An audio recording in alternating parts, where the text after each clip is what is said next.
Hello दोस्तों, welcome है आप सभी का हमारे यूट्यूब चैनल पर। टेलीविजन की ताज़ा तरीन अपडेट लेकर हम आप सभी के सामने हो चुके हैं फिर से हाजिर।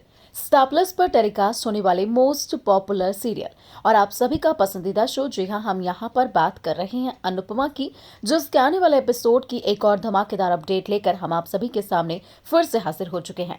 तो आपको बताते चले कि कैसे वनराज और अनुपमा का फाइनली डाइवोर्स हो चुका है, तो वहीं दूसरी तरफ काव्या बेहद ही खुश है। जी हाँ, इस समय काव्या की खुशी का कोई ठिकाना नहीं है, क्योंकि अब काव्या सपने संजो रही है अपनी और वनराज की शादी के। जी हाँ, वो बहुत ही बेताब नजर आ रही है। अब उसे ये लग रहा है कि जल्द ही वनराज और उसकी शादी हो जाने वाली है। तो वहीं आपको बताते चले कि अद्वैत के हाथ लग चुकी है अनुपमा की रिपोर्ट, और अनुपमा की रिपोर्ट इतनी कोई भी शांत रिपोर्ट नहीं है। जी हाँ, उसमें एक बहुत बड़ा खुलासा है, एक बहुत शॉकिंग यहाँ पर अपडेट है। वहीं आपको बताते चले कि कैसे जो अद्वैत है वो बहुत ज्यादा परेशान हो जाने वाला है अनुपमा की रिपोर्ट देखने के बाद। उसे समझ नहीं आएगा कि आखिर वो इस रिपोर्ट के बारे में किससे बताए, क्योंकि फिलहाल तो अनुपमा खुद भी अपने डाइवोर्स फेज से गुजर रही है और उसके घर में यानी कि शाह परिवार में काफी ज्यादा टेंशन है। तो आपको बताते चले कि कैसे यहाँ पर अब वनराज को बताता हुआ अद्वैत नजर आने वाला है कि जो अनुपमा है उसकी हालत सीरियस है। जी हाँ, अनुपमा की हालत दिन ब दिन बद से बदतर होती जा रही है और उसे इलाज की सख्त से सख्त जरूरत है, वो भी जल्द ही।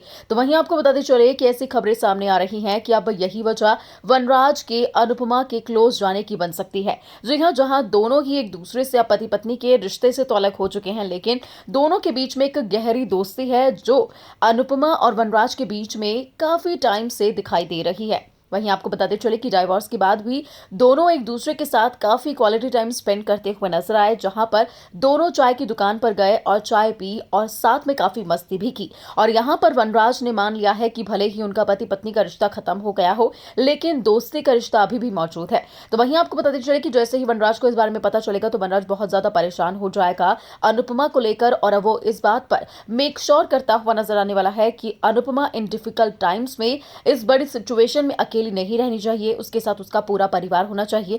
भले ही उसका और अनुपमा का रिश्ता खत्म हो गया है, लेकिन वहीं अब जो काव्या है वो जाने वाली है वनराज के पास। जी हाँ, वो वनराज के पास जाकर उससे अपनी शादी की बात करते हुए नजर आने वाली है। फिलहाल वनराज शादी की सिचुएशन में नहीं है, क्योंकि वो अनुपमा के बारे में सोच रहा है। जी हाँ, यहाँ पर एक बार फिर से अनुपमा का नाम लेकर वनराज शादी को टालता हुआ नजर आएगा। लेकिन क्या जो काव्या है वो समझ पाएगी सिचुएशन को, क्योंकि वनराज बताएगा कि रिपोर्ट्स में क्या आया है अनुपमा की। जी हाँ, अनुपमा काफी ज्यादा सीरियस है, ये बारे में जो बताएगा वनराज काव्या को, तो काव्या क्या इस सिचुएशन को समझेगी या वो नाराज हो जाएगी वनराज से और शादी को लेकर फिर से उसके ऊपर दबाव बनाने की कोशिश करेगी, या इस बार हमेशा हमेशा के लिए अपना रिश्ता खत्म कर देगी। देखना आप बिल्कुल मिस मत करेगा अनुपमा के आने वाले एपिसोड में।